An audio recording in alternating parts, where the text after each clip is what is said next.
যুবকদের পায়ে হাত রেখা বলবো, যুবক আল্লাহকে নারাজ করো না। কালকে 31st নাইট, খোদার ওয়াস্তে আল্লাহ যদি নারাজ হয়ে গেল,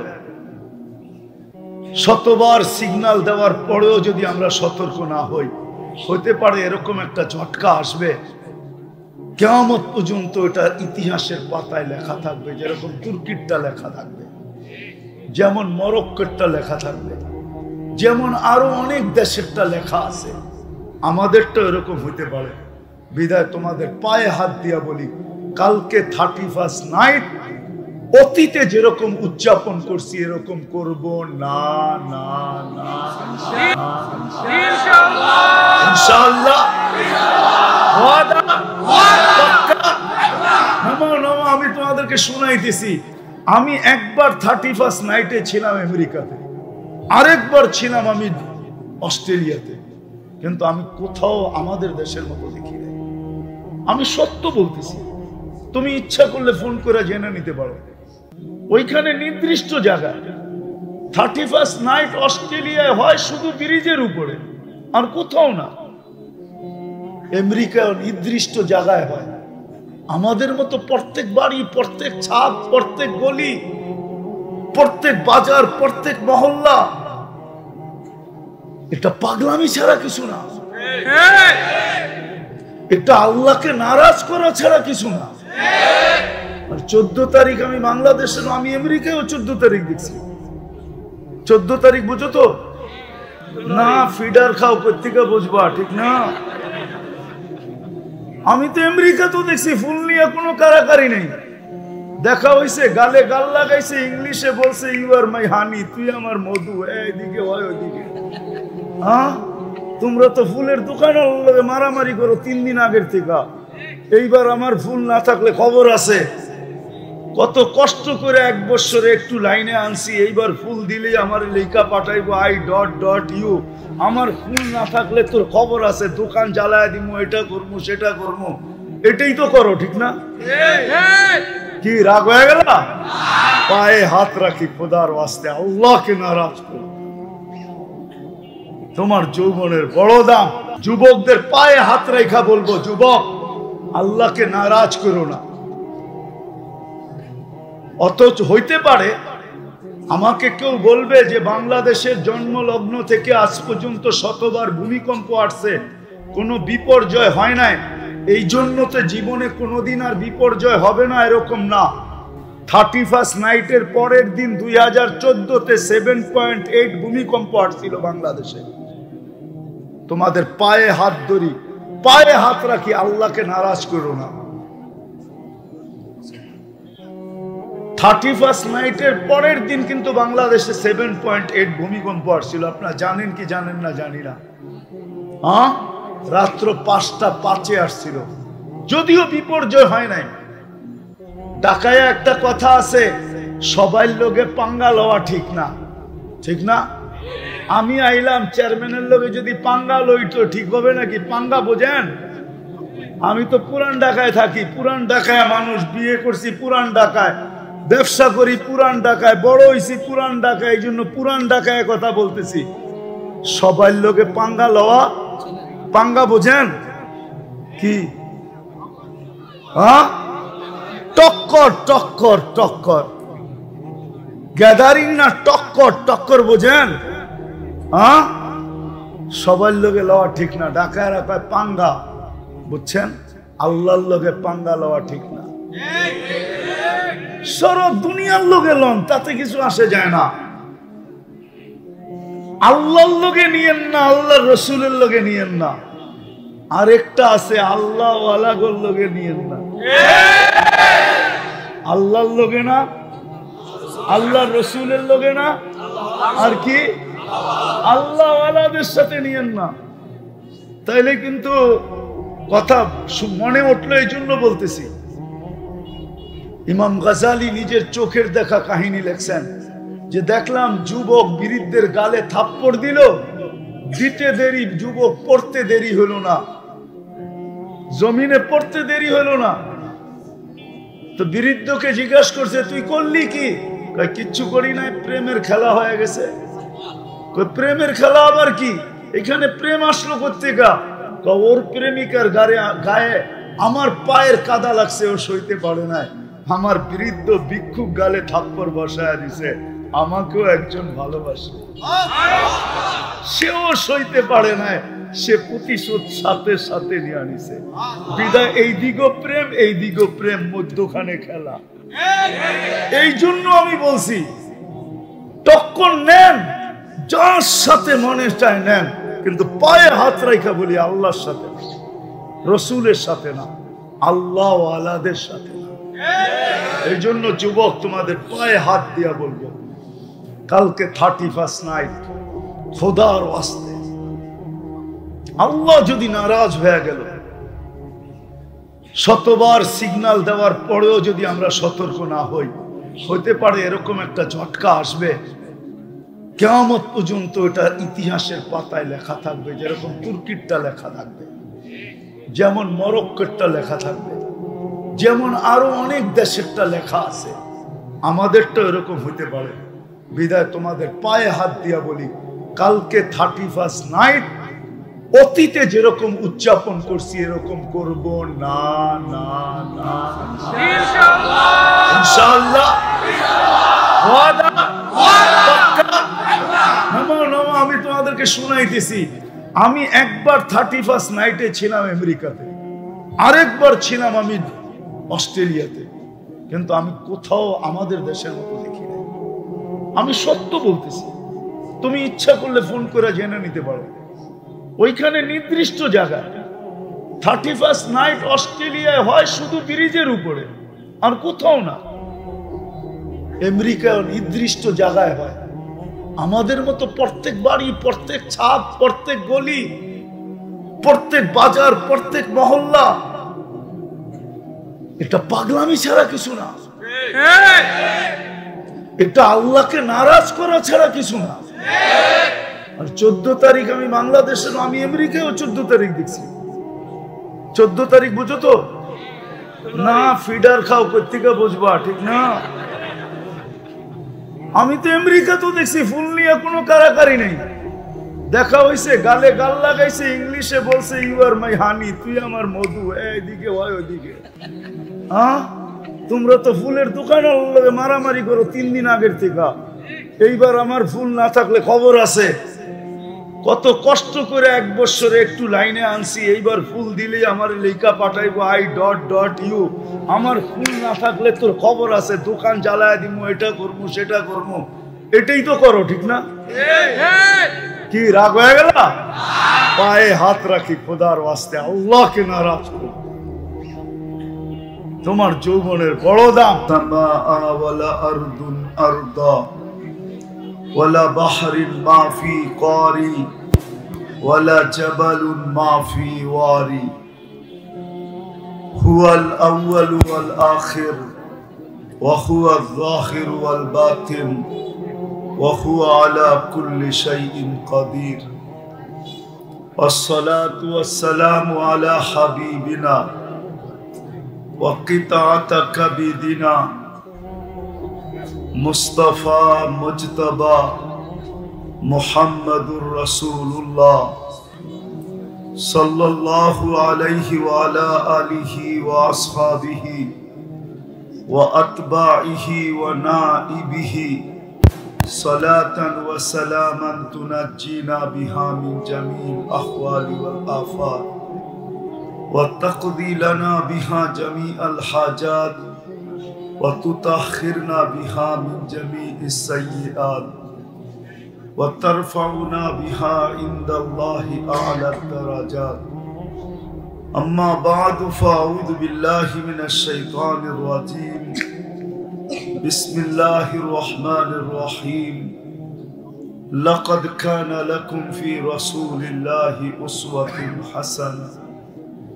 وقال جل جلاله: من أطاع الرسول فقد أطاع الله.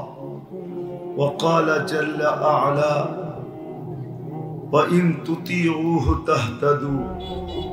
وقال رسول الله صلى الله عليه وسلم: মান আতাআনি দাখালাল জান্নাহ ওয়া মান আসানি ফাকাদ আবা। ওয়া ক্বালা সাল্লাল্লাহু আলাইহি ওয়াসাল্লাম আদ্দু আন্নি ইয়ারহামুকুমুল্লাহ আও কামা ক্বালা আলাইহিস সালাতু ওয়াসসালাম। উক্ত মাহফিলের সম্মানিত সভাপতি, উপস্থিত উলামায়ে কেরাম, বিভিন্ন এলাকা থেকে আগত মুসলমান ভাইয়েরা যে পর্যন্ত লাউড স্পিকারের আওয়াজ বুঝতেছে, যদি শোনার সুযোগ থাকে তো পর্দার অন্তরালে মা ও বোনেরা কোরআন হাদিস থেকে যতটুকুই তেলাওয়াত করলাম আশা রাখি একে সামনে রেখে অতি অল্প সময় কিছু কথা রাখব। সাথে সাথে সকলের কাছে দোয়ার দরখাস্ত, আল্লাহ আমাকে আপনাদেরকে সকল শ্রোতাকে যা শুনবো এর উপরে আমল করার তৌফিক দান করেন। সাথে সাথে একটা অনুরোধ থাকবে, বসার জায়গার যখন সুযোগ আছে তো যারা দাঁড়ায় আছি এরা বসা গেলে ভালো হয়। সাথে সাথে এটাও অনুরোধ, কথাগুলো বিলকুল চুপচাপ দিলের কান দিয়ে শুনবেন তো, কেননা দিনই কথা শোনা আল্লাহর পক্ষ থেকে পদ্ধতি হল। ফাস্তামিউ, দিলের কান লাগায় শুন, আনসিতু, চুপচাপ শুন। তাইলেই কিন্তু ফলাফল যেটা ওটা বাহির হবে বা ফলাফলটা আমাদের জন্য প্রযোজ্য হবে, অথবা আমরা ফলাফলের মালিক হব। আল্লাহ বলেন লাআল্লাকুম তুরহামুন, তাইলেই আমি তোমাদের উপরে রহমতের বৃষ্টি বর্ষিত করব। আর সন্দেহহীন করবেন, কোনো সন্দেহ নাই এতে। যদি চুপচাপ দিলের কানে শুনতে পারি, আর যদি তা না হয় তাহলে হই হুল্লা তো হবে বটে, এর মাঝেই কিছু শোনা হবে, কিছু শোনা হবে না। হাদিসে একটা শব্দ আছে, সামিয়া বাগ, সামিয়া বাগ আমা সামিয়া, কিছু শোনা হবে, কিছু শোনা হবে না। কিন্তু এই কারণেই তখন আর ওই ফলাফলটা দাঁড়াবে না। যেমন আজকে আমরা সবাই দাবি করি আমরা শিক্ষিত বটে, নিরক্ষর বাংলাদেশে এখন আর নাই, অক্ষর জ্ঞান সবার কাছেই আছে। কিন্তু যদি আমাদের রাগ হয় না, পায়ে হাত রেখা নিতেছি আগে, আমাদের চাল চলন, বেশভূষা, চলাফেরা, উঠা বসা, খাওয়া দাওয়া সবকিছু যদি তাকাই তাহলে আসলেই আমাদেরকে শিক্ষিত মনে হয় না। শিক্ষা তো আলো, শিক্ষা তো হলো আলো, আলোর ভিতরে আবার অন্ধকার হয়তো হয় কি করে। কিন্তু আমাদের কোনো জিনিস তো এই কথা প্রমাণ করে না যে আমরা আসলেই বাস্তবিক শিক্ষিত। কারণ এটাই যে শুনি বটে, কিন্তু যেইভাবে শোনার দরকার ছিল ওইভাবে শুনি না। আমি দুনিয়াবি শিক্ষার কথা বলতেছি না, ধর্মীয় শিক্ষার কথাই বলতেছি। আমরা সবাই তো বলি দিন কম বেশি আমরা সবাই জানি, দিনের কথা সবাই কম বেশি জানি, কিন্তু আমাদের জীবনের দিকে তাকাইলে তো দেখা যায় আমাদের জীবনটা দিন শূন্য। আপনি এইখানে যে যুবকরা আছে ওদের চুলের দিকে তাকান, ওরা হয়তো রাগ হয়ে যাবে। যতজন যুবক প্রত্যেকের চুলের স্টাইল ভিন্ন ভিন্ন, ঠিক না? 50 টাকার চুল কাটা 300 টাকা দিয়া কাটে, 50 টাকা লাগে চুল কাটতে, কাটে কত দিয়া? 300 টাকা দিয়া কাটে। তাহলে আপনি বলেন আমাকে চুলের দিকে তাকায় বলেন যে সে কি দিনদারি তার ভিতরে আছে? হ্যাঁ, যুবকরা রাগ হয়ে যাও না। বুদ্ধিমান তোমাদেরকে মনে হয় না, নইলে 50 টাকার চুলকে 300 টাকা দিয়ে কাটে। 300 তো কমই বললাম, মাঝে মাঝে 500 দিয়েও কাটে। 500 মনে হয় কম বললাম। ঈদের সিজনে তো 1000 টাকা দিয়ে কাটে। কিন্তু এই দাঁড়ানো যুবকরা বলুক, ওদের চিলের স্টাইল দেখা কোনোদিন কেউ ওকে মেসেজ দিছে কিনা যে আই ডট ডট ইউ? বলুক যে কোনোদিন কেউ চুলের ডিজাইন দেখা মেসেজ পাঠাইছে কিনা যে তোমার চুল কাটা এত সুন্দর হয়েছে যে আমি তোমার উপরে আই ডট ডট ইউ। আমি পড়ে গেলাম, পরেরটা বললাম না। আমার উইকেট তোমার পায়ে পড়ে গেছে। আজ পর্যন্ত কোনো কেউর কাছে মেসেজ আসছে না? যদি মেসেজ না এসে থাকে তাহলে 50 টাকার চুল 300 টাকা দিয়ে কেন কাটাবে? আমারে যুক্তি দিয়া বুঝান। উচিত তো ছিল 50 টাকার চুল 50 টাকা দিয়ে কাটানো, 250 টাকা বেচা যাবে। 50 টাকা দিয়ে ফুলের একটা মালা কিনবে, গলায় পড়বে, আর 200 টাকা দিয়ে বন্ধুদেরকে নিয়ে জিলাপি খাবে। যদি জিজ্ঞাসা করে তুই কেন খাইলি জিলাপি আবার ফুলের মালাও গলায়, তো হয়তো বলতে পারবে যে আমি কোরআনের আদলে আল্লাহর হুকুম মতো চুল কাটছি, ওই খুশিতে আমি মালা পরলাম আর মিষ্টি খাইলাম। কালকে আল্লাহর কাছ থেকে প্রতিদান পাওয়ার সুযোগ হবে। তো যেটা বুঝাইতেছিলাম, অল্প সময় কিন্তু বুঝাবো। আর সুট্টুর আমার কথায় হবে না। যত বেশি ধ্যান দিবেন আশা করি দিলে গাঁথতে পারবেন। আমি একটু এইখান থেকে চাইতেছি একটা কথা বুঝানোর জন্য। আল্লাহ করুক আজকে বুঝে আসুক, ভুলটা আমাদের সামনে আসুক যে আমাদের ভুলটা কোথায়। আজকে যে মুসলমানদের দুরবস্থা, সারা দুনিয়ায় মুসলমান আজকে দুরবস্থার শিকার, নির্যাতিত। সারা দুনিয়ার মুসলমান আজকে পরেশান, কারো কাছে সুখের ছোঁয়া নাই। যার ঘরে অডেল আছে তার ঘরেও সুখ নাই, যার ঘরে কিচ্ছু নাই তার ঘরেও সুখ নাই। ভাবলাম যার ঘরে কিচ্ছু নাই, কিছু না থাকার কারণে হয়তো সুখ নাই, কিন্তু যার ঘরে অডেল আছে তার ঘরে কেন সুখ নাই? বুঝলাম সাধারণ মানুষের ঘরে সুখ নাই, কিন্তু সেলিব্রিটির ঘরে কেন সুখ নাই? ও কেন নিজের আত্মহত্যার রাস্তা নিজে বেছে নিল? সেলিব্রিটি কেন আত্মহত্যা করলো? প্রমাণ তো আর বাংলাদেশে একটা দিতে হবে না, ডজনে ডজনে দেওয়া যায়। সবকিছু থাকা সত্ত্বেও নিজের পিস্তল নিজে মাথায় রেখে কেন গুলি করলো? সবই তো ছিল, স্ত্রীও ছিল, সন্তানও ছিল, টাকা পয়সাও ছিল, সম্পদও ছিল, উচ্চ বিলাসিত বাংলোও ছিল, সবই তো ছিল। তাহলে মাথায় পিস্তল রেখে কেন গুলি করলো? তো যেটা বুঝাইতেছি কারণ আমি দেখাবো। মুসলমানের কাছে আজকে সবকিছু থাকা সত্ত্বেও মুসলমান সবচেয়ে বেশি নির্যাতিত আর সবচেয়ে বেশি পরেশান। আজকে মুসলমানের মতো পরেশান দুনিয়াতে কেউ নাই। কারণটা কি? অথচ একদিকে তাকাইলে তো দেখা যায় শব্দটা যদি আল্লাহর জন্য বলি তাহলে শোভনীয় হবে না। মুসলমানের সাথেই তো আল্লাহ সবচেয়ে বেশি ভালোবাসা, সবচেয়ে বেশি ভালোবাসা মুসলমানের সাথে, সবচেয়ে বেশি আপন মুসলমান। মুসলমানের চেয়ে আল্লাহর কাছে আপন কেউ নাই। এক একটা কোরআন থেকে প্রমাণ দেওয়া যায় কি হুজুররা বলুক মুসলমানদের চেয়ে আল্লাহর কাছে আপন কেউ আছে কিনা?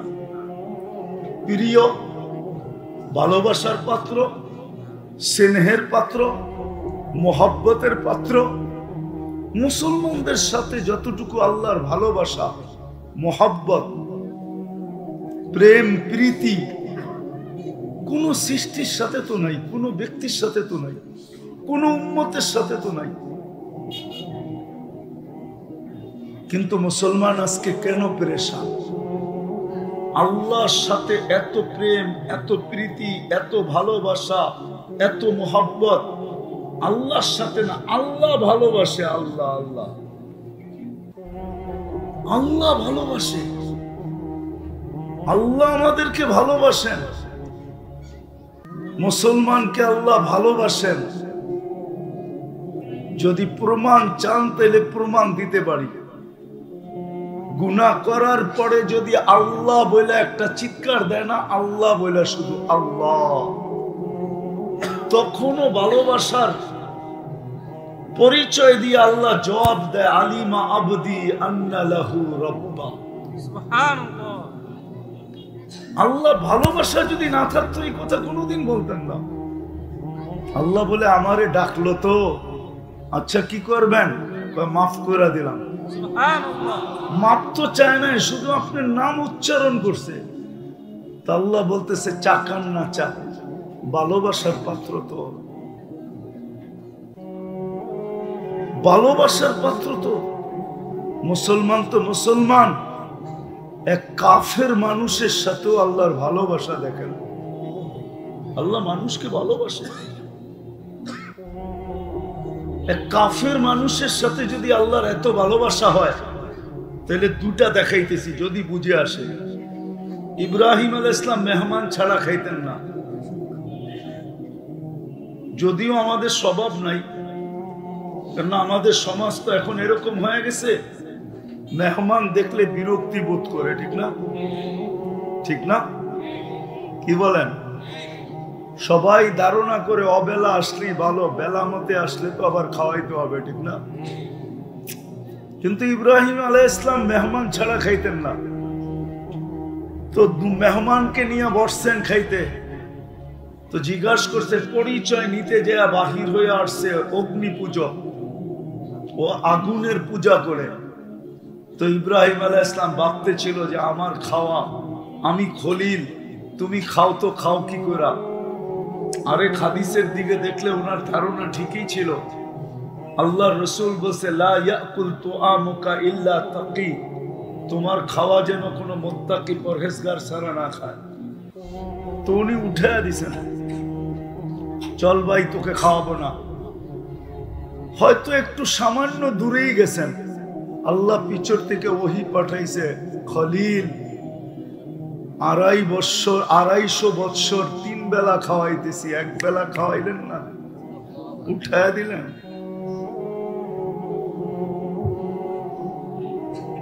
অথচ একজন অগ্নি পূজকের সাথে আল্লাহর ভালোবাসা যদি এতটুকু হয়, তা আপনার আমার সাথে আল্লাহর ভালোবাসা কতটুকু? কি মাপতে পারছেন? মাপতে মনে হয় মাপতে পারেন না। ফিতা তো থাকতে হবে, মিটার তো থাকতে হবে, মেশিন তো থাকতে হবে, তাইলে না আপনি ওয়েট করতে পারবেন যে কতটুকু ভালোবাসা আমাদের সাথে। তো বলছে খলিল 2.5 বছর 3 বেলা খাওয়াই, এক বেলা খাওয়াইলেন না, উঠাইয়া দিলেন। শুনতে দেরি, ইব্রাহিম আলাইহিস সালাম পিছে দৌড়াইতে দেরি করে নাই, যা বলছে চল ভাই আমার খানা খাইতে। বলছে শোনো, আমি এত বড় নির্লজ্জ না যে তুমি উঠায়া দিছো, আত্মমর্যাদাহীন না যে তুমি উঠায়া দিছো আবার তোমার প্লেটে যাব। তুমি ভাবছো কি? বলছে আরেকটা কথা শোনো, এটা তো 1 নম্বর, 2 নম্বর শোনো, আমিও জানি তুমি আমার পিছে ভাগার ব্যক্তি না। তুমিও যে আমার পিছে ভাইগা আসবে এই ব্যক্তি তুমি না। বলো মধ্যখানে ঘটছে কি এটা বলো। কেননা আমিও তোমার প্লেটে যাওয়ার মতো আত্মমর্যাদাহীন ব্যক্তি না। আর আমি এটাও জানি তুমি শুধু শুধু আমার পিছে দৌড়ানোরও ব্যক্তি না। ঘটছে কি এটা বলো। ইব্রাহিম আলাইহিস সালাম বলতেছে সত্য বলছিস, আমি তোর পিছে দৌড়ানোর ব্যক্তি না, আর আমিও জানি তুই আত্মমর্যাদাহীন না, তুইও আমার প্লেটে আসার ব্যক্তি না। কিন্তু করব তো করব কি, তোর মালিক তো ডাক দিয়া বসছে। বলছে কোন মালিক? বলছে আল্লাযী খালাকাকা, যে তোকে অস্তিত্ব দিছে, মিম্মা ইম্মাহিন, এক ফোঁটা পানির থেকে। ওই মালিক পাঠাইছে যে 2,500 বৎসর আমি 3 বেলা খাওয়াইতেছি, খলিল 1 বেলা খাওয়াইলেন না। তো বলছে সত্য বলতেছ? বলে তোমার কথাই তো প্রমাণ যে আমি তোমার পিছে দৌড়ানোর ব্যক্তি না। ওই মালিক যদি না পাঠাইতো তাহলে তোমার পিছনে আসতাম না। বলছে প্লেটে যাব, আগে প্লেটে যাব বটে, কিন্তু আগে হাত বাড়াও, ওই মালিকের হয়ে নেই, তারপরে তোমার প্লেটে যাও। আমার বুঝানোর বিষয়, যদি একজন অগ্নি পূজকের সাথে আল্লাহর ভালোবাসা এতটুকু হয়, তো আপনি তো উম্মতে মুহাম্মদী। মনে হয় বুঝাইতে পারি না। উম্মতে মুহাম্মদী বোঝেন? আপনি তো মুহাম্মদুর রাসূলুল্লাহর উম্মত। আফসোস তো আমার এইখানেই উম্মত সব শিখলো, নারী শিখলো, পুরুষ শিখলো, যুবক শিখলো, শিক্ষিত শিখলো, অশিক্ষিত শিখলো, কিন্তু শিখলো না শুধু নিজের পরিচয়, যে নিজেকে কার উম্মত এটা শিখলো না, কোন নবীর উম্মত এটা শিখলো না, বিদায় দাম কি এটা জানলো না। চলেন আরেকটা দেখেন। মূর্তির সামনে বসা ডাকতেছিল সনম সনম সনম। সনম মানে মূর্তি, কিন্তু ভুলে একবার মুখের থেকে বাহির হয়ে গেছে সামাদ। আল্লাহ সমগ্র জগৎ কাঁপায়া জবাব দিছে লাব্বাইক ইয়া আবদি। বান্দা আমি উপস্থিত। সমগ্র সৃষ্টি জিজ্ঞাসা করতেছে এটা কি ঘটলো? মূর্তির সামনে তো এখনো বসা। 300 বৎসর ধরে তো 200 বৎসর ধরে তো মূর্তি মূর্তি করতেছে। একবার না আপনাকে ডাকলো, তাও তো ভুলে ডাকছে। স্লিপ অফ টাং, এটা তো জিহ্বা পিছড়ে চলে গেছে সামাদ। আপনি এত জোরে সাড়া দিলেন। আল্লাহ বলে অপেক্ষায় ছিলাম, ভুলে হলো একবার আমাকে ডাকো। অপেক্ষায় ছিলাম, ভুলে হলো একবার আমাকে। এটা 1 নম্বর জবাব। দ্বিতীয় জবাব, ও সাড়া দেয় না, আমিও যদি সাড়া না দেই তো ওর আর আমার পার্থক্য কি? একজন কাফেরের সাথে যদি আল্লাহর এই ব্যবহার হয়। আরেকটা হুজুরদেরকে দেই, হুজুরদেরকে আপনারা নাও বুঝতে পারেন। কোন কাফেরের উপরেও যদি কেউ আঙ্গুল উঠায়, তাহলে হাদিসে কুদসি, কোন কাফেরের উপরেও যদি, কর্মের উপরে না, ব্যক্তির উপরে যদি কেউ আঙ্গুল উঠায়, কর্মের উপরে না, ভালো মতো বুঝেন কিন্তু হুজুররা পরে আবার উল্টা লেখালেখি শুরু করেন না। আগে বোঝেন তারপরে উঠায় না আঙ্গুল। যদি তার কর্মের উপরে কেউ আঙ্গুল উঠাইলো কিন্তু ব্যক্তির উপরে না, আর যদি ডাইরেক্ট ব্যক্তির উপরে আঙ্গুল উঠায়, আল্লাহ জিজ্ঞাসা করে মান আনতা আখালাকতাহু, তুই কে? তুই কি পয়দা করছস? আঙ্গুল উঠাইলি, তুমি কে? এটা তো একটা কাফেরের ব্যাপারে। একটা কাফেরের উপরে যদি আপনি ডাইরেক্ট আঙ্গুল উঠান, ওর ব্যক্তির উপরে, ওর কর্মের উপরে না, ওর ব্যক্তির উপরে আঙ্গুল উঠান, আল্লাহ জিজ্ঞাসা করতে থাকে মান আনতা আখালাকতাহু, তুই কে? তুমি কে? তুমি কি একে পয়দা করছো? আর তুরজিকুহু, তুমি কি একে রিজিক দাও? আও তুহাফিযুহু, তুমি কি একে সুরক্ষিত করো? আও তুরাব্বিহি, তুমি কি একে লালন পালন করো? তুমি কি আঙ্গুল উঠানে? হায় হায়। তাহলে একজন উম্মতে মুহাম্মদীর সাথে আল্লাহর ভালোবাসা কতটুকু। তারপরে আল্লাহ বলে আতু হক্কের আবদি, তুই আমার বান্দাকে ছোট করতে চাইতেছ, ঠিক না? বানাইছি আমি। কে বানাইছে? না শুধু আমাদেরকে বানাইছে, বাকি এমনি এমনি হয়েছে। তাইলে তো কথা ঠিকই আছে, ঠিক না? হ্যাঁ, আমাদেরকে খালি আল্লাহ বানাইছে, বাকি এমনি এমনি হয়েছে, তাইলে তো কথা ঠিকই আছে, ঠিক না? মনে হয় বোঝেন নাই? হ্যাঁ, তাইলে তো বান্দর থেকে হয়, আর যেখান থেকে হয় হয়েছে ঠিকই, ঠিক না? ওটা তো এমনি এমনি হয়েছে, খালি আমাদেরকে বানাইছে, ঠিক না? এমন নাকি? হ্যাঁ, সবাই রে কে বানাইছে? আমি দেখাইতে চাইতেছি যে এক কাফেরের সাথে যদি আল্লাহর এরকম ভালোবাসা হয়, তাহলে আপনার আমার সাথে ভালোবাসা কতটুকু, কতটুকু ভালোবাসা, কতটুকু ভালোবাসা। হায় হায়, একটা কথা দিয়া বুঝবেন কি বুঝবেন না জানি না, বুঝায়া দেখি বুঝে আসে কিনা। এখন কিন্তু রাতের 3 ভাগের 1 ভাগ অতিবাহিত হওয়ার কাছাকাছি। আজকে সুবে সাদেক শুরু হবে 5টা 20-এ। কয়টা? সূর্য ডুবছে 5টা 20-এ, ঠিক না? এমনই তো। হ্যাঁ, তাহলে কয় ঘন্টা হলো? 5 to 5, হ্যাঁ 12।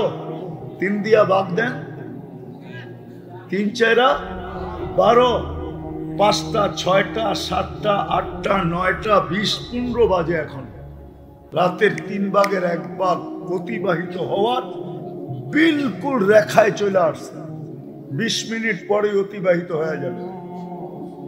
আল্লাহ সারাদিন হাত প্রসারিত করে থাকে। হাত্তা ইয়াতুবা ইয়াবসুতু ইয়াদাহু লাইলান ইয়াবসুতু ইয়াদাহু নাহারান হাত্তা ইয়াতুবা মাসিআল লাইল।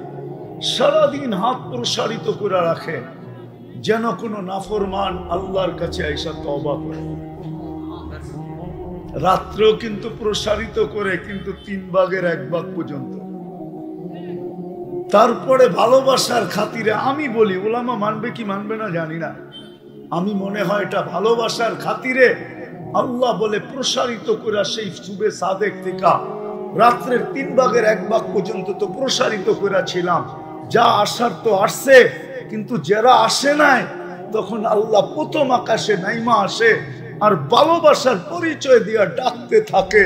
যেগুলো আসছে তো আসছে, যেগুলো আসে নাই ওদেরকে ডাকতে থাকে, হালমিন মুস্তাগফির ফাগফির আল্লাহ, কে আসিস, মাফ চাবি, আমি মাফ করে দিব। আমি কিন্তু ডাকতে চলে আসছি। এইবার ভাবেন আপনাকে কতটুকু ভালোবাসা, কতটুকু ভালোবাসা। কোথায় ছিলেন আর কোথায় আসছেন? ছিলেন আরশে, চলে আসছে প্রথম আকাশে। আল্লাহ বলে আমি তোর কাছে চলে আইসা ডাকতেছি।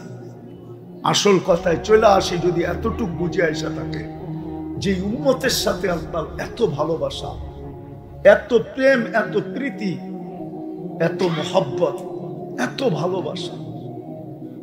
আর শব্দ পাইতেছি না, সবগুলা ফিট করলে মনে হয় কম হবে। এই উম্মতকে আল্লাহ এত ভালোবাসেন। আজকে ওই উম্মত পেরেশান কেন? উম্মত নির্যাতিত কেন? কেউ হাত উঠায় বলুক, যুবক বলুক যে যৌবন নিয়ে সুখী, ও তো যৌবন নিয়ে পেরেশান। যুবতী বলুক যে আমি যুবতী বলুক আমি যৌবন নিয়ে সুখী।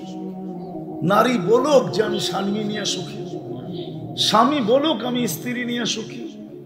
মা বাবা বলুক না আমি সন্তান নিয়ে সুখী। সন্তান বলুক না আমি মা বাবা নিয়ে সুখী। এই বাজারের দোকানদার বলুক না আমি দোকান নিয়ে সুখী। ব্যবসায়ী বলুক না আমি ব্যবসা নিয়ে সুখী। সমাজের এক স্তরের একটা লোক নিয়ে আসেন যে কোরআনে হাত রাইখা বলবে আই এম হ্যাপি, আমি সুখী। কেউ তো সুখী না। সুখী তো শুধু কেক। কেক বোঝেন? কেকে লেখা থাকে হ্যাপি, এই জন্যই তো ওটাকে কাটে, জিদে কাটে। সুখ তো আমার দরকার ছিল, তোর কি দরকার ছিল? সুখ তো তোর গায়ে লেখা, তোরে রাইখা কর্মু তো কর্মু কি? এই জন্য বাড়ি নিয়ে ছুটি, বাড়িতে নিয়ে ছুটি নিয়ে ছুরি দিয়ে কাইটা কাইটা কাইটা টুকরা টুকরা করে ফেলে। এই জন্য কাটে যে সুখ তো আমার দরকার, তোর তো দরকার নাই। আমি তো সুখী না, তুই সুখী হয়ে করবিটা কি? ল বাড়িতে দেখি তোরে সাইজ করি নিয়া, তারপরে টুকরা টুকরা টুকরা টুকরা করতে থাকে। হ্যাঁ, সুখী তো কেকের গায়ে লেখা, আপনার গায়ে তো না। কেন সুখী না? অথচ যে উম্মত এত প্রিয়, আরেকটু দেখাই, আরেকটু আরেকটু।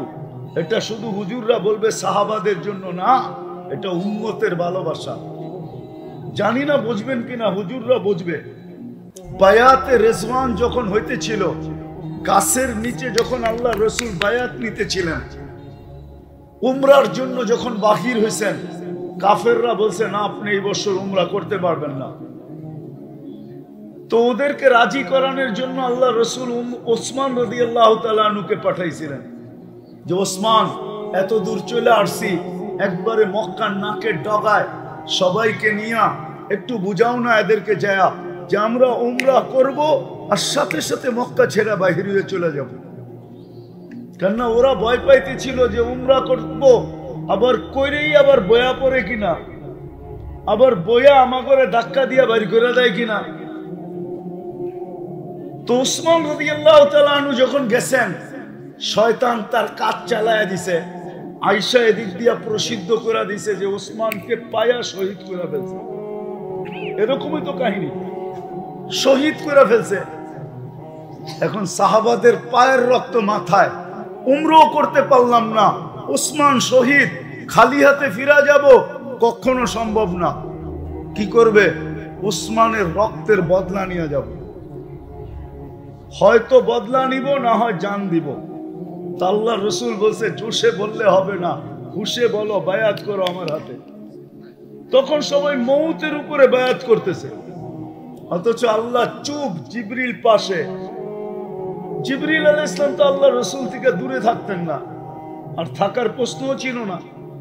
যেদিন আল্লাহ রসুল জন্ম নেয়, ওই দিন মিকাইল আলাইহিস সালামকে আল্লাহ পাহারাদার হিসাবে নিযুক্ত করেন। যেদিন আল্লাহ রসুলের প্রাপ্ত বয়স্ক হন, ওদিন জিবরিল আলাইহিস সালামকে আল্লাহ অ্যাড করেন। এই দুইজন ছিলেন আল্লাহ রসুলের বডিগার্ড। এই জন্যই তো আল্লাহ জোর দিয়া বলতেছেন, যখন মদিনা চলে গেছেন হিজরত করা, তো মুহাজির আনসার সিদ্ধান্ত নিছে, ইহুদিরা বড় নাকের ডগায়, ওরা আজ থেকে না, ওরা আদি যুগ থেকেই 2 নম্বর, 1 নম্বর কখনো ছিল না। ওরা 2 নম্বর আদি যুগ থেকেই। কি 2 নম্বর বুঝেন? হ্যাঁ, আরবিতে একটা প্রবাদ বাক্য আছে, আশারুল উকুল উকুল আল ইহুদি। সবচেয়ে বড় শর, যত খারাপ বুদ্ধি আছে দুনিয়ার ভিতরে, ওটা ওইখান থেকে বাহির হয়ে আইছে। ওটার মেইন চশমা হইল, ঝর্ণা হইল ইহুদিদের মাথার টিকা। ইহুদিদের মাথার টিকা। তো ইহুদিরা বিলকুল কাছে ছিল, বনু নজির আর কুরাইজা, দুটেই দল ছিল। তো মুহাজির আনসার মিলা পরামর্শ করছে যে একদিন আমরা পাহারা দিব, একদিন তোমরা দিবে। হ্যাঁ, দিছিলেন 2-3 দিন পাহারা, কিন্তু তারপরে আল্লাহ আয়াত নামায়া দিছেন, আয়াত নাজেল করছেন। আল্লাহ, বন্ধু ভালোবাসা কতটুকু আপনার সাথে, মনে হয় বুঝাইতে পারি না কতটুকু ভালোবাসা। কিন্তু আজকে আমরা পেরেশান কেন? আজকে আমরা নির্যাতিত কেন? আরেকটা দেখাই যদি বুঝে আসে। নারী হই আর পুরুষ হই, যারাই আমরা নামাজ পড়ি, 2 বেলা পড়ি আর 1 বেলা পড়ি, 3 বেলা পড়ি আর 4 বেলা পড়ি, 5 বেলা পড়ি আর শুধু জুমা পড়ি, আর না হইলে শুধু ঈদের নামাজই পড়ি, তখনও ইমাম কিন্তু আল্লাহর কাছে একটা আবেদন করে, গায়রিল মাগদুবি আলাইহিম ওয়ালাদ-দাল্লিন, আল্লাহ ইহুদি নাসারার হাতে থেকে আমাদেরকে বাঁচান। হয়তো কোনো হুজুরে আমার তরজমার সাথে একমত পোষণ নাও করতে পারে, যে তরজমা তো এটা না, কিন্তু আসলে কথা এটাই। ইহুদি নাসারার তরিকার থেকে বাঁচান মানে কি? ওর হাত থেকেও বাঁচান, ঠিক না?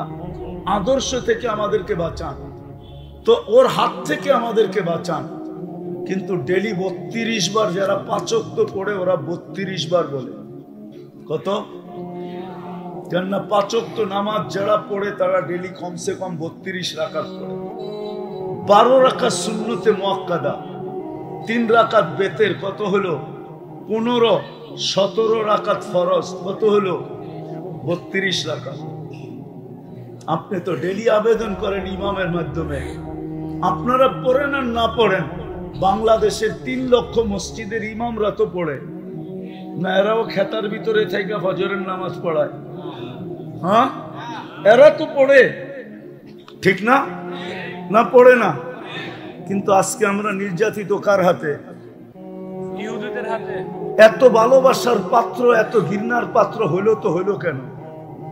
আমি তো ভালোবাসার সাইড দেখাইলাম, এখন তো ঘৃণার সাইডটাও দেখাইতেছি। যে এত ভালোবাসার পাত্র সে আবার ঘৃণা, এরকম ঘৃণার পাত্র হইলো তো হইলো কি কইরা? যাকে আল্লাহ বলে দুশ্মন, গায়রিল মাগদুব, দলিন, মাগদুবি, দলিন, এটা তো আল্লাহই শিখাইছে আমাদেরকে, না আমরা শিখছি? হ্যাঁ, তাহলে বুঝা গেল আর আল্লাহরও দুশ্মন, ঠিক না? আমরা ভালোবাসার পাত্র, আমাদেরকে ওদের হাতে নির্যাতিত করে তো করে কেন? মনে হয় বুঝাইতে পারি না। ওদের হাতে আমাদেরকে মার খাওয়ায় তো খাওয়ায় কেন? এত রাগ কেন হইলেন? এটাই আমি বুঝাইতে চাইতেছি, কেন হইলেন এত রাগ? এত ভালোবাসা দেখায়া, হ্যাঁ, বাংলার প্রবাদ বাক্যগুলা ভুলে গেছি। যদি মনে থাকতো তাইলে হয়তো আপনাদের বুঝতে আরো সহজ হতো। এত ভালোবাসা দেখানোর পরে আবার এরকম নারাজ হইলেন তো হইলেন কিভাবে? কেন হইলেন? যে আজকে দুশ্মনের হাতে আমাদেরকে মার খাওয়ায়, যারা শুধু আমাদের দুশ্মন না, আল্লাহরও দুশ্মন, আল্লাহরও দুশ্মন, ওদের হাতে আমাদেরকে মার খাওয়াইতেছে। ফিলিস্তিনে কার হাতে মার খাইতেছে? হ্যাঁ, ফিলিস্তিন মার খায়, আমরা তো খাই না, ঠিক না? হ্যাঁ হ্যাঁ, না আমরাও খাইতেছি। শুধু ফিলিস্তিন না, সারা দুনিয়ার মুসলমান মার খাইতেছে। সারা দুনিয়ার মুসলমান একটা শরীরের মতো। আপনাকে একটা জিনিস বুঝাইতে চাই, ছোটবেলা একটা ছন্দ শিখছিলাম, ছন্দ। আবার অন্যভাবে নিয়েন না, ঠিক না? বুঝানোর জন্য বলতেছি। ছোটবেলা ছন্দ থাকে না, ছন্দ না, এটাকে কি বলে বাংলায় দিতে হয় পরে আর কি, কি দাদা, দাদা, দাদা। তো ছোটবেলা দাদা শিখছিলাম, বাগানে একটা শব্দ হলো, শুনলো দুইজনে, ওই দুইজনে গেল না, গেল অন্য দুইজনে, ওই দুইজনে দেখলো না, দেখলো অন্য দুইজনে, ওই দুইজনে নিল না, নিল অন্য দুইজনে, ওই দুইজনে খাইলো না, খাইলো অন্য একজনে। এটা হলো দাদা। কেননা শব্দ হয়েছে, দুই কানে শুনছে, সে তো আর যায় নাই, গেছে না দুই পায়ে, ঠিক না? দুই পায়ে কি দেখছে নাকি? দেখছে দুই চোখে, ঠিক না? দুই চোখে কি নিছে নাকি? নিছে দুই হাতে, ঠিক না? দুই হাতে কি খাইছে নাকি? খাইছে তো এক মুখে, ঠিক না? তো যদি আসলে আগেরটা মনে থাকতো তাহলে আপনাদেরকে বুঝানো সহজ হতো আমার। আমি তো বুঝাইতে চাইতেছি, ব্যথা, ভিতরের ব্যথা। যে উম্মত আল্লাহর কাছে এত প্রিয়, সে আজকে এত ঘৃণার পাত্র হইল তো হইল কেন? দুশ্মনকে দিয়ে আমাদেরকে মার খাওয়ায় তো খাওয়ায় কেন? কেন খাওয়ায়? যাকে আল্লাহ বলে দুশ্মন, আমাদেরকেও শিখাইতেছে দুশ্মন। হ্যাঁ, লা তাত্তাখিযুল ইহুদা ওয়ান নাসারা আউলিয়া মিন দুনিল মুমিনিন। বারবার যাদের কথা শিখাইতেছেন, আশাদ্দুন নাসি আদাওয়াতান লিল্লাযিনা আমানু আল ইহুদ ওয়াল্লাযিনা আশরাকু। শিখাইতেছেন আবার আমাদেরকে এদের হাতেই মারি খাওয়াইতেছেন। কারণটা কি মেরে দোস্ত? কারণ একটা, আর কিচ্ছু না। আমি শেষ জায়গায় চলে আসছি। যদি বুঝে আসে তাহলে অল্প কথা যথেষ্ট, আর যদি বুঝে না আসে সারা রাত কথা বলে কোনো লাভ নাই। যদি বুঝে আসে তাহলে অল্প কথায় জীবন চেঞ্জ হয়। আমি প্রমাণ দিতেছি প্রথম হাদিস দিয়া। কিতাবে আছে, হাদিসের কিতাবে, বনি ইসরাইলে এক বদমাস ছিল, বদমাস, নাম ছিল কিফিল। সে নিজেকেও নিজে মানুষ বলতো না, আর সমাজের লোক তো বলতো নাই। কেননা তার অভ্যাস এরকম ছিল যে প্রতি রাত্রে সে জিনার পিছনে 50 থেকে 60 লক্ষ টাকা বর্তমান টাকায় খরচ করত। আল্লাহ তাকে টাকার পাহাড় দিয়েছিলেন। আর এত টাকা খরচ হইতো, বিলকুল প্রতিদিন তাকে নতুন নতুন চাই। একদিন এক মেয়েকে ধরে নিয়ে আসছে, কামরায় ঢুকায় বলতেছে আমি প্রস্তুতি নিয়ে আসতেছি। আয়সা দেখতেছে মেয়ে মাটিতে লুটায় পড়া কাঁদতেছে। তো বলছে তুই কাঁদিস কেন? জোর করে তো আনি না, টাকার বিনিময়ে আনছি। তো বলছে শোন কিফিল, আমি বাজারি মেয়ে না, আর এটা আমার পেশা না। আমি বিপদের কারণে তোর হাতে ধরা দিতে বাধ্য হচ্ছি। বলছে তাইলে কাঁদিস কেন? বলে ওইটাই তোকে শোনাইতেছে। কাঁদতেছি এই জন্য যে কালকে এই চেহারাটা আল্লাহকে কি করে দেখাবো। তো কিফিল বলতেছে বোন, তোর একদিনে এই অবস্থা, আর আমার তো এটা জীবনের স্বভাব হয়ে গেছে। ওর এই কথাটা ওর দিলে এমন লাগছে, ও বলছে একদিনে তোর এই অবস্থা, আমার তো এটা স্বভাব হয়ে গেছে, আমার কি অবস্থা হবে? বলছে বোন আমি তোর গায়ে হাত দিব না, টাকার থৈলি তোকে উঠায়া দিলাম, কিন্তু তোর কাছে একটা অনুরোধ রাখবো, আমি তওবা করতে চাই আল্লাহর কাছে, তুই একটু চোখের পানি দিয়ে আল্লাহকে বইলা দে না, আমার তওবাটা যেন কবুল করে। ওই রাত্রে কিফিল মারা গেছে। সকালে দরজায় সোনালী অক্ষরে লেখা উঠছে কদ গফারাল্লাহু লিকিফলিন, আল্লাহ কিফিলকে মাফ করে দিয়েছে। ইব্রাহিম ইবনে আদম রাত্রে ঘুমের থেকে উঠে গেছে কারো পায়ের আওয়াজে, তাও ছাদের উপরে আওয়াজ চলতেছিল পায়ের, কে জানি থপ থপ থপ থপ শব্দ করা রাজপ্রাসাদের ছাদের উপরে হাঁটতেছে। ডাইকা জিজ্ঞাসা করছে এত রাত্রে ছাদে কি করিস? তোর পায়ের আওয়াজে আমার ঘুম ভেঙে গেল। তো বলতেছে জাহাপনা উঠ হারায় গেছে, খুঁজতে খুঁজতে ছাদে চলে আসছি। বলছে পাগল নাকি, উঠ ছাদে পাওয়া যায়? উঠ তো জঙ্গলে তালাশ করবি, নাইলে মরুভূমিতে। তো বলছে জাহাপনা গোস্তাখি মাফ, আমি যদি পাগল হই তো আপনিও পাগল। বলছে আমি কি করা? বলছে যদি ছাদে উঠ না পাওয়া যায়, রাজপ্রাসাদে বসে আল্লাহ পাবেন কি করা? জীবন চেঞ্জ। আজকে আমাদের দুরবস্থার কারণ সবকিছু থাকা সত্ত্বেও সব আছে। 70% সম্পদ মুসলমানদের পকেটে সারা দুনিয়া।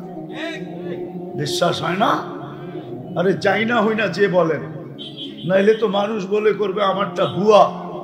70% সম্পদ সারা দুনিয়া মুসলমানদের পায়ের নিচে, মুসলমানদের পায়ের নিচে। যেটাকে লিকুইড গোল্ড বলে, তরল সোনা তেল, 70% দুনিয়ার মুসলমানদের কাছে।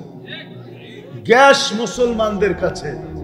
দুনিয়ার সবচেয়ে বড় টাকা মুসলমানদের কাছে। দুনিয়ার সবচেয়ে বেশি কাপড় মুসলমান পরে। ওরা তো কাপড়ই পরে না, বেশি পরবে করতে কাপড়। মুন্সিগঞ্জে তো অধিকাংশ বাড়িতে প্রতি বছরে আলমারি বাড়ানো হয়, নাইলে বড় করা হয়। ঠিক না? হ্যাঁ, মনে হয় বুঝাইতে পারি না। কেননা গত বছরের কাপড় বাস করে রাখবে তো রাখবে কই, আলমারি তো লাগবে, বড় করতে হবে, নাইলে নতুন কিনতে হবে। ঠিক না? ওদের বাড়িতে তো আলমারি নেই। কেননা বিকেনি তো পকেটেও রাখা যায়, ওইটা আবার আলমারি লাগে নাকি বিকেনি রাখতে? চিনেন বিকেনি? আরে আপনারা না চিনলেও যুবকরা চিনে। ওরা সারা রাত্র নেটে থাকে আর ঠোঁট কামড়াইতে থাকে। ও জানে না ও সারা রাত্র নেটে দেখা নিজের ক্ষতি কতটুকু করতেছে, এটা ও জানে না। কয়েকদিন পরে যে জিরো হয়ে যাবে, আর কেউ ফুল দিবে না, আর কেউ মেসেজও দিবে না। কেননা আজকে যদিও ফুল দিতে চায়, যৌবন দেখা দিতে চায়, যেই হারে বাড়িগুলাতে লাগতেছে ওয়াইফাই আর সারা রাত্র নেটে দেখতে থাকে, কয়েকদিন পরে যৌবন এমনি শেষ হয়ে যাবে। ভাঙ্গা তো বলতে পারতেছি না, লাউড স্পিকার বাইরে আছে, নাহলে ভাঙ্গেই বলে দিতাম। মনে চায় ওদেরকে ভালোবাসি দেখা, আমি ওদের দুশ্মন না বন্ধু, নাইলে তো খুলে বলে দিতাম। যুবক তো জানে না, ও যে সারা রাত্র দেখতেছে আর ঠোঁট কামড়াইতেছে, কোথায় যে এফেক্ট হইতেছে ও তো জানে না। ওর যৌবন কি হইতেছে ও জানে না। মিটার লাগানো থাকলে ও দেখতে পারতো যে কতটুক ডেলি কমতেছে। মিটার তো নাই, মেশিন তো নাই। তো তো যেটা বুঝাইতেছিলাম মেরে দোস্ত, কোত্থেকে জানি কই হারায় গেলাম। ওই উম্মত আজকে এত সবচেয়ে বেশি কাপড় মুসলমান পরে, সবচেয়ে বেশি প্রসাধনী মুসলমান ব্যবহার করে, দুনিয়ার সবচেয়ে বেশি ব্র্যান্ড মুসলমান ব্যবহার করে। বিশ্বাস হয় না? আমাদের দেশে নেটে সার্চ দিলে পাবেন একজনের জুতা বলে 20 লাখ টাকা। মাথায় দেয় না পায়ে দেয়? কই দেয়? হ্যাঁ, নাম বললাম না, জুতা বলে 20 লাখ টাকা দাম। নেটে সার্চ দিলে পাবেন আপনি কার জুতা 20 লাখ টাকা। বাংলাদেশের লোক পাবেন 2 লাখ 1.5 লাখ টাকা টি শার্টের দাম। অথচ দুনিয়ার সবচেয়ে ধনী, ওর ছবি মাঝে মাঝে দেখেন প্যান্ট একটা নিচে আর একটা উপরে উঠে রয়েছে। আজ পর্যন্ত আমি ওরটা দেখি না, দুটোটা সমান আছে। মনে হয় নাম চিনেন না? হ্যাঁ, এখন দেখেন আপনি নেটে ওর ছবি। আমার কথা যদি সত্য না হয়েছে, 2 প্যান্টের এক দেখবেন না, একটা উপরে একটা নিচে। আমি আজ পর্যন্ত দেখি নাই, কারণ আমি তো অনেকবার আমেরিকা গেছি, অনেকবার দেখছি সামনের থেকে, কিন্তু এই দুইটা একটা উপরে একটা নিচে। মনে হয় যে মেন্টালিটি সমস্যা আছে, নাহলে এটা দুইটা 2 রকম হবে কেন? হ্যাঁ, ওর টি শার্টের দাম কত দেখেন তো। মুসলমান প্রেসিডেন্ট আছে যার গাড়ির পার্টস সোনার সোনার সোনার। বিশ্বাস হয় না? ব্রুনাইয়ের প্রেসিডেন্টের গাড়ির পার্টস স্বর্ণ দিয়ে বানানো। মুসলমান আজকে নির্যাতিত কেন? পেরেশান কেন? সবই তো আছে। মুন্সিগঞ্জে কার ঘরে কিনা আছে? কোন জিনিসটা না আছে বলেন? মা বোনরা বলো, কার ঘরে কিনা আছে? প্রত্যেকটা গর্ত ছোট খাটো একটা কসমেটিক্স এর দোকান। কি এরকম না? হ্যাঁ, প্রবাস থেকে কিছু আনুক আর না আনুক, কসমেটিক্স এর ফরমায়েশ তো পুরা করতে হবে সবার আগে, ঠিক না? আমরা তো যাই দেখি, তো প্রবাসীরা তো বলে বাজার আগে কি করো, হুজুর কোয়েন না। তারপরে সব নিজে নিজেই কয়া দেয় কি আগে করতে হইব বাজার, পুরা লিস্টই দেখায় দেয়। এই যে দেখেন হুজুর পাঠায় দিছে। দুঃখের কথা তো আমাদেরকে কয়, বাড়িওয়ালাদেরকে কয় না। হয়তো হইতে পারে লাগেজটা রাইখা আবার এয়ারপোর্ট থেকে ফেরত পাঠায় দিব, যা তুই, তোর দরকার নাই, আমগো লাগেজ দরকার আয়া পড়ছে বাংলাদেশে, তুই যা, আবার লইয়া আবি, আবার পাঠায় দিবি। আমাকে তো দরকার শুধু পাত্তি আর প্রসাদনী, তোকে তো পাঠাইছি এই জন্য। রাগ হয় না, পায়ে হাত রাখি, বড় কান্না দেখি আমি প্রবাসীদের পাশের থেকে বসা বসা। সারা জীবন ঘুরতে থাকি, ঘুরতেছিলাম তো, এখনো তো ঘুরতে থাকি। হাজারো না লাখো প্রবাসীর ব্যথা আমার এখানে আছে। তো যেটা বুঝাইতেছিলাম, কি না আছে ঘরের ভিতরে, কিন্তু সুখ কোথায়? আজকে আমরা নির্যাতিত কেন? শুধু কারণ একটা, আর বেশি কিছু না। আমিও শেষ জায়গায় চলে আসছি, আর কারণ কিচ্ছু না। আমি আল্লাহটা বলবো না যে আমরা আল্লাহর ইজ্জত রাখি না, এটা আমি বলবো না।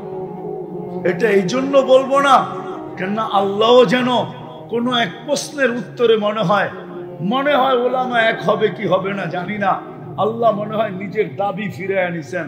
প্রথমে দাবি এটাই ছিল, আতিউল্লাহ, আল্লাহর ইজ্জত রাখো। কিন্তু প্রশ্ন উঠা গেছে, আপনাকে তো আল্লাহকে মানো। প্রশ্ন উঠা গেছে, আপনাকে তো চোখে দেখা যায় না, আপনার কথা তো কানে শোনা যায় না, আপনাকে তো ধ্যান ধারণায় আনা যায় না, আপনাকে তো বর্ণনা দিয়ে শেষ করা যায় না। আমরা থাকি জমিনে, আপনি থাকেন আরশে, দূরত্ব কত বেশি। আপনাকে মানবো তো মানবো কি করে? আপনাকে তো বর্ণনা দিয়ে শেষ করা যায় না, আল্লাহকে বর্ণনা দিয়ে শেষ করতে পারবেন? হ্যাঁ, এই জন্যই তো মনে হয় আমার জাতি 99 নামের অর্থ কোনোদিন দেখে না। এখানে তো একজনও নাই যে 99 নামের অর্থ জীবনে একবার দেখছে। ওই হুজুর হইব আর কি। হুজুরের কথা বলি না আমি, হুজুর ছাড়া যুবকরা তো এখন আনলিমিটেড চালায়, ঠিক না? ওয়াইফাই তো এখানে সবার বাড়িতে আছে, না নাই? হ্যাঁ, না থাকলেও এক বাড়িতে আছে, পাসওয়ার্ড তো সবার কাছে আছে, ঠিক না? হ্যাঁ, একবারই আইনা 10 বারই এলারা পাসওয়ার্ড নিয়ে গেছে, ঠিক না? আমরা আনলিমিটেড চালামু কেন? চল সবাই মিলা চালাই, ঠিক না? হ্যাঁ, তারপরে তো 99 নামের অর্থ দেখে নাই যে আল্লাহকে যদি দেখতো তাহলে আমার মনে হয় না যুবকের বিবেকের পর্দা অনেক আগে খোলা যেত। ও মনে হয় আর কোনোদিন নেট দেখা চুল কাটতো না। ও মনে হয় 14 তারিখ এইভাবে উদযাপন করতো না। ও মনে হয় 31 নাইটে মাতাল হতো না যদি আল্লাহর 99 নামের অর্থ দেখত। আমরা তো দেখি নাই, আমরা তো চিনি না আল্লাহকে, শুধু জানি আল্লাহ আমাকে অস্তিত্ব দিছে, আমার রব, আমার খালেক, আমার মালিক, এতটুকুই জানি। 99 নামের অর্থ যদি দেখতাম, পায়ে হাত রাইখা বলি যদি সুযোগ হয় তাহলে আজকে যাই দেখেন, নাহলে কালকে দিনের বেলা দেখেন, একটু মনোযোগ দিয়ে 99 নামের অর্থ দেখেন যে আল্লাহ কে। আল্লাহ নিজের পরিচয় দিছে 99 নাম দিয়া, বান্দার দিলের ভিতরে নিজের রাজত্ব ফিট করার জন্য, যেন বান্দা আল্লাহর পরিচয় দেখা ভালোবাসে।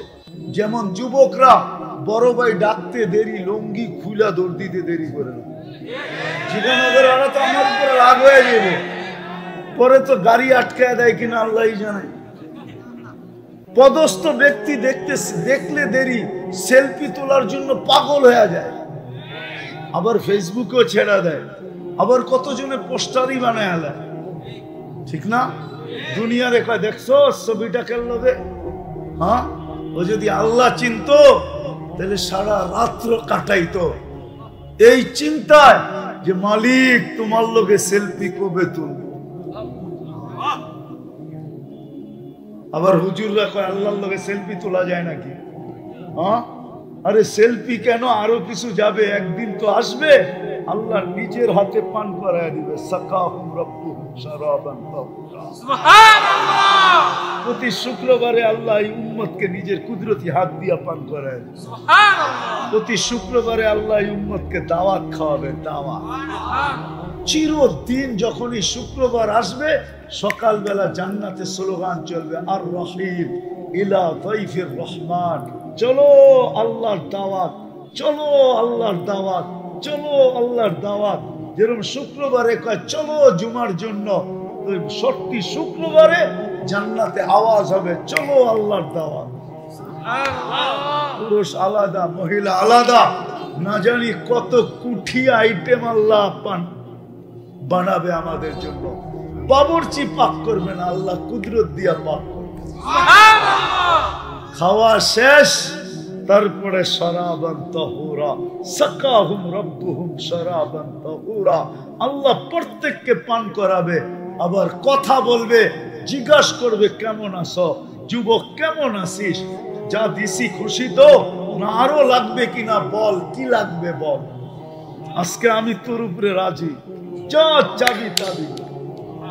প্রতি শুক্রবারে কাপড় পরাবে, কাপড়, তারপরে গিফট দিবে, গিফট, তারপরে আল্লাহ আমাদের উপরে কুদরত দিয়ে স্প্রে করে দিবে, স্প্রে, সুঘ্রাণ লাগায় দিবে। তারপরে ঢুকবে বাজারে, নারী নারীরটায়, পুরুষ পুরুষেরটায়, ওইখানে টাকা দিয়া কিনতে হবে না, ক্যাশ দিয়া কিনতে হবে না। দুনিয়ায় কিছু লোক আছে যাদের জেবে প্লাস্টিক আছে, প্লাস্টিক চিনেন? হ্যাঁ, ক্রেডিট কার্ড, ওটা এটিএম কার্ড না, ক্রেডিট কার্ড, এটা প্লাস্টিক। ওরা খালি যায়, খালি আর পাঞ্চ করে, বাস। আল্লাহ জান্নাতে এরকম কার্ড দিয়া দিবে, শুধু কার্ড দেখাবে আর কিনতে থাকবে, কিনতে থাকবে, কিনতে থাকবে, কিনতে থাকবে, কিনতে থাকবে। দুনিয়ার ব্যালেন্স তো একদিন শেষ হয়ে যায়, জান্নাতের ব্যালেন্স কোনোদিন শেষ হবে না। তারপরে যাবে ছবির কাছে, ছবির নিচে লেখা থাকবে এই রূপটা পছন্দ হলে আমি তোমার ভিতরে চেঞ্জ হতে পারি। পছন্দ করবে ওই রূপ হয়ে যাবে, নারী পছন্দ করবে তার ওরকম চেহারা হয়ে যাবে, পুরুষ পছন্দ করবে ওরকম চেহারা হয়ে যাবে। এখন যদি মুন্সিগঞ্জের মানুষ প্রশ্ন করে যে আমার বউও চেঞ্জ হইলো, আমিও চেঞ্জ হইলাম, একজন আরেকজনের চিনমু কি করা, ঠিক না? হ্যাঁ, কে কাঠটা হাতে ধরে আবার লয়া যাইব, ঠিক না? এই জন্য আল্লাহ ব্লুটুথ আর শেয়ার হিট এখনই দিয়া দিছে। ওদিকে চেঞ্জ হবে, ছবি আমার কাছে চলে আসবে, আমি চেঞ্জ হব, ছবি উনার কাছে চলে যাবে, বাহির হইয়া দুইজনে দুইজনের হাত ধইরা জান্নাতে চলে যাবে। 3 কিলোমিটার ঘেরে লেহেঙ্গা পড়াবে আল্লাহ। হায় হায়, আমার মা বোনরা যদি জানতো জান্নাতে কি রাখা আছে, আমার মনে হয় না কোনো মা বোন দুনিয়াতে কোনো জিনিসের চাহিদা রাখতো। বলতো এই জিনিস দিয়ে কর্মটা কি, 60-70 বছর তো, তারপরে তো জান্নাতে মিলবে, এটা দিয়ে কি করবো, পচা সচা জিনিস। মনে হয় না কোনো জিনিসের চাহিদা রাখতো, মনে হয় না স্বামী না দেওয়ার কারণে কোনো জিনিসের অভিযোগ করত। মনে হয় স্লোগান এটাই দিত, অজাদ না, সাকার না, লামনা জি সবর না। পাবো তো শুকরিয়া আদায় করব, না পাবো তো সবর করব। যেমন পাবো, যত দামের, যেই কোয়ালিটির, পাইলে শুকরিয়া, না পাইলে সবর করব। আমাদের জন্য জান্নাতে রাখা আছে। তাইলে মনে হয় কোনো মা বোন না চাহিদা না অভিযোগ।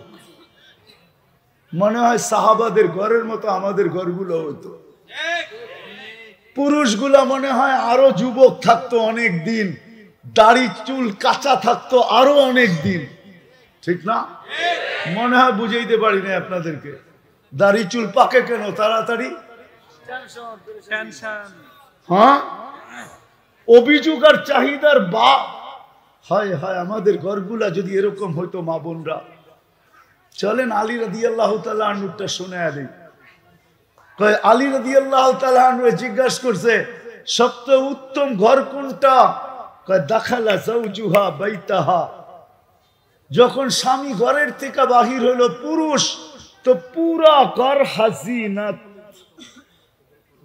পুরা ঘর কি হাজিনাত, পুরো ঘর যেন লজ্জাপতি যেরকম ছুইলে কি হয়ে যায়, গুটায়া যায়। পুরো ঘর এরকম দুঃখের সমুদ্রে ডুবে গেছে, যে বাইরে গেল তো গেল কি জন্য, ঘরেই থাকতো, এই বেলা নাইলে নাই খাইতাম, একসাথেই থাকতাম, ঠিক না? যেমন হুজুর করে কইলে হুজুররা আবার হাইসা দিব, হুজুর গো বৌরা কয় আবার করুন আইলে ভালো। কেননা লকডাউনের সময় যত লম্বা এগরে পাইছে কাছে, এরম লম্বা তো আর এখন পাইতেছে না, পাইতেছে? হ্যাঁ হ্যাঁ, কি রাগ হয়ে গেলেন? এরকম লম্বা তো আর এখন পায় না, ঠিক না? কয়জনেরটা পায়, বেশিরভাগই পায় না। ছোটবেলা আমি একটা লেখা পড়ছিলাম আর কি, ছোটবেলা পড়ছিলাম আর কি, সকিনার আর স্বামীর সাথে ঈদ করা